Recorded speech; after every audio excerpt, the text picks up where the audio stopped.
હક્કી આવાજ ન્યૂઝ ચેનલમાં આપનું સ્વાગત છે। ધભોઈ દોરા દિવસે ચોરીનો બનાવ। મોબાઈલ રિપેરિંગ શોપમાંથી બ્લૂટૂથ સ્પીકરની ચોરી। સીસીટીવીમાં કેદ થયો ચોર।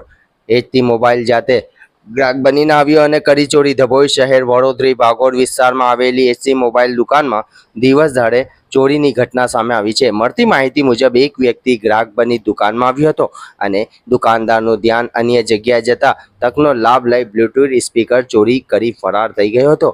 આ સમગ્ર ઘટના દુકાનમાં લગાવવામાં આવેલા સીસીટીવીમાં કેદ થઈ હોવાનું જાણવા મળ્યું હતું। ઘટના બાદ વેપારીઓમાં ચિંતાનો માહોલ જોવા મળી રહ્યો છે। સ્થાનિક વેપારીઓએ આવા બનાવોને લઈને સાવચેતી રહેવાની જરૂર વ્યક્ત કરી છે। હળીબાવત રફીક મંસૂરી,